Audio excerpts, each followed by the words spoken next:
Welcome back, guys. Today we are going to take a look at 2017 American thriller film called Game of Death. Spoilers ahead! The movie shoots off with a video of a girl calling her brother to come over so Ashley can enjoy him. The scene then flips to a room filled with savage stuff like a gun and swords, and we see a guy pleasuring himself. After he's done, he replies for Ashley that he's coming soon. In the meantime, we witness Ashley playing catch with another girl. As she jokes about marrying Kenny and killing Beth, everyone laughs as if it's nothing. The camera then shows us another girl named Mary Ann, who's Kenny's girlfriend. As they're joking around, Ashley's boyfriend, Matt, arrives and gives her a kiss. Meanwhile, another person named Tyler enters the scene, who's their drug supplier. Later, Matt and Kenny go to play rock, paper, scissors, in which Kenny loses and states that Matt is now on his kill list. In the meantime, Ashley jokes about Tom being in love with his sister. We then witness Tom coming up the creek and teaching Beth how to shoot a rifle. Afterwards, Beth encounters a creepy old man who harasses her with sexual signs. Later, the scene shifts to Matt and Ashley, who indulge in romance, while the rest of their friends spin a bottle, and Beth's brother states that wherever it lands, that fellow must give a lap dance to the person of their choosing. As Ashley drowns in pleasure and passion, the bottle spins towards Beth as we see her prepping for the lap dance. As Matt manages to make Ashley flood in ecstasy, Beth crawls her way towards her brother while Mary Ann and Kenny watch in confusion. She inches towards her brother and caresses him. Meanwhile, the camera pans to a board game called The Game of Death. The octagonal board game is then brought out, and Matt reads the headliner that this game is about choice and one has to die, while this game will also blow their minds. Everyone gets excited to play it, but Tyler disagrees at first. But eventually, all of them put their fingers on the skulls, and Matt reads the instructions. It is stated that after starting the game, a countdown will start and the number of kills will appear on the screen that will need to be executed. Ashley pushes the start button, but suddenly her finger gets pinched and the game takes their blood. Tyler instantly gets up in fury, and we see their blood slowly flowing through the channels towards the central console. And after a few numbers pop up, they stop at 24 and a countdown starts. Tyler starts hollering that the game is an STD dispenser and proceeds to wash his hands, while Beth reads that in order to end this game, they have to kill the number of people mentioned on the screen. If not, the players themselves will be executed by the game and there's no way to quit it or otherwise. But as nothing happens, they proceed to play beer pong. On the edge of the pool, Ashley successfully chugs down, but when Kenny forces the beer down Matt's throat, he can't take it. His friends start making fun of him, but his situation starts to get bad and his head starts to ache. As things get serious, his face swells up and eventually bursts into shreds. Ashley, Kenny, and Mary Ann get splattered with his blood and everyone loses their minds. Tyler instantly beckons everyone to get inside. Meanwhile, the game's screen displays 1 down and 23 left, while Beth and her brother find it extremely weird. In the meantime, their friends reach inside crying and shrieking while Tyler explains that someone shot Matt. Ashley tries to crawl outside to her boyfriend, but Kenny drags her back. Mary Ann immediately calls the police, giving them the address of 55 Riverside, while Ashley cries in agony and shock. Tyler insists that someone shot him, but as Beth and her brother Tom take a look outside, they find nobody. Back inside, they state that no one's there, but Tyler affirms that he heard the gunshot. Just in that moment, there's a knock on the door. Tom slowly takes out his gun and goes to check, where he finds that old creepy man from outside. He drags him inside on gunpoint, where Beth confirms that he is the creep who stared at her. Tom pins him to the floor, blaming him for Matt's murder. The old guy pleads that he's not the one, but Tom keeps him under the gun's nose. Just then, Kenny's head starts to swell up, and as Tyler gets close to his buddy, Kenny's face blows away and everyone is showered with his remains. Horror suddenly strikes them, and Todd suddenly hears the board game mentioning 1 down. As they conclude that it's the game, Tyler gets up in frustration and tries to break the game board, but instead his own baseball bat breaks in half. Alas, with no other choice left, Tom decides to kill the old man. Everyone calls him insane and pleads him to stop, but eventually he lands a bullet in the old man's face. Under extreme distress, they escape the house. As a wildlife manatee documentary plays on the TV, we see the house littered with dead bodies while all the friends escape away in Tyler's pizza car. 5 of them sit in a trance while the game now shows 21 left on its display. As they move on, Tom casually mentions all they have to do is kill 21 people. Ashley condemns him for his insanity while Mary Ann starts to get hysterical and requests to stop the car so she can leave. But they carry on.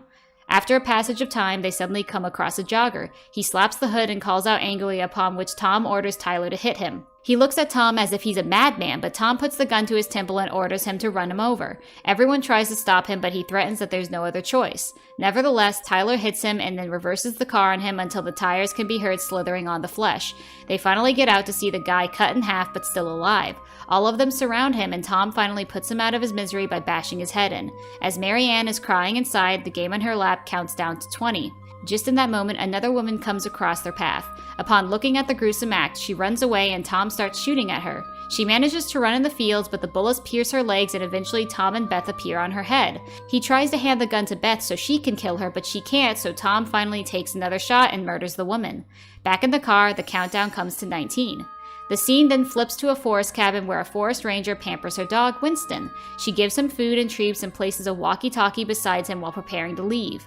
On the other hand, Tyler and Ashley discuss that they're not murderers and they somehow need to contain this.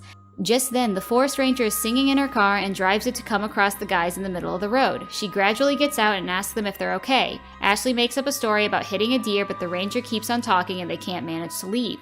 Tyler tells her that it's her car, and the ranger starts singing about Pizza Hut and proceeds to talk about Winston. After a while, they get some space for her, but she returns and tells them about how good her fudge is and it'll blow their minds. Suddenly, Mary Ann's head rips apart in the car and the ranger hoists her shotgun. Tom immediately takes Ashley hostage and uses her as leverage to get away. The ranger immediately calls for backup while we witness Mary Ann's corpse still in the car. As they drive away, Tom tells her that she can kill him if she wants, upon which Beth refuses to listen to his stupid statement.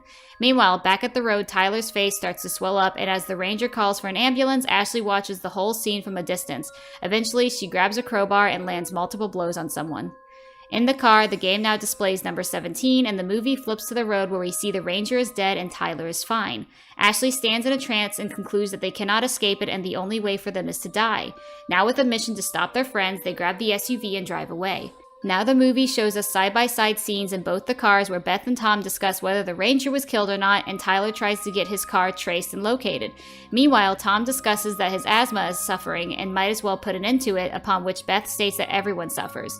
Suddenly an idea sparks in their mind, and Tom states that some people want to end their pain. In the meantime, Tyler suddenly gets a location and he's absolutely astounded. The scene then shifts to the car entering a care center. Inside, the camera pans through the corridors where different patients are being treated. The scene shows us a small girl who's taking her medications while the nurse assures her that she'll be okay very soon and won't need them anymore. Meanwhile, Beth and Tom stand at the horizon in a complete trance. As they face each other, they finally proceed to kiss one another and their passion exceeds normality. Upon finishing, they decide to end the game and walk inside to kill all the old patients. They go from room to room and murder innocent people in cold blood. The movie turns comical and we see the countdown come to 3. The scene then shows us Tyler and Ashley standing inside the hallway observing the massacre. They make their way through the corridors and reach the CCTV area where Ashley orders the nurse to call for police while they go back and look for their friends. In the meantime, we see the little girl walking through the hallways with her drip until she comes face to face with Beth. The girl, named Samantha, asks for Beth's name, and as they talk, Beth requests her to close her eyes and count to 10. As the little girl counts, Beth puts up her gun and points it at her head, but just at that time, Tyler and Ashley come from behind and save the little girl. Ashley requests Beth to spare the little girl and kill her instead. As Beth lowers her gun, Ashley fires the shotgun swiftly, and the bullet ends up smashing through Beth's brain. We then witness a recording where Ashley and Beth joke together. In real time, police enter the care center and search the hallway while Ashley takes Samantha and hides in a side room. Just in that moment, Tom comes across Beth's corpse on the floor and starts crying miserably at her death. As he keeps on grieving, Tyler and Ashley emerge from the room and Tyler fights with Tom. As Ashley watches in a trance, Tyler manages to overcome his contender and plunges his thumbs into Tom's throat. He starts sprouting out blood and eventually dies. Tyler gets up and the countdown now comes to 1. Ashley observes Tyler from a distance, and in her daze, she starts to talk about how insignificant they are. We don't even know our purpose and everyone we love is dead. Furthermore, she states that the only real way to win is to die, but until death arrives, we have a choice. As she ends those words, Ashley lifts up the rifle and shoots at Tyler. 3 bullets pierce his body and he staggers against the wall until he drops down and his soul leaves the body. The countdown now shows 0 left and a "you win" sign. Afterwards, a card pops out of the game stating "Player 5, you win." As Ashley picks up the reward, the police suddenly raid the hall and amidst the smoke, she drops the card and falls to the ground helplessly. Meanwhile, the police approach the death scene. The scene then shifts to a police station where a guy, cladded as a Santa Claus, is handing out Christmas gifts to the policemen. A woman named Officer Smith receives a tackle box as evidence number 342 from the Riverside murder scene. Another officer named Gramptons gets up, remarking that he remembers that night. Upon which Santa presents him with an octagonal box, and as Grampton opens it, it's the game of death with stains of blood still on it. The movie then concludes as the officer observes it in amusement and asks around who's up for a play. Drop a comment below letting me know how you found the video. Make sure to like, subscribe, and ring the notification bell. Thanks for watching, guys!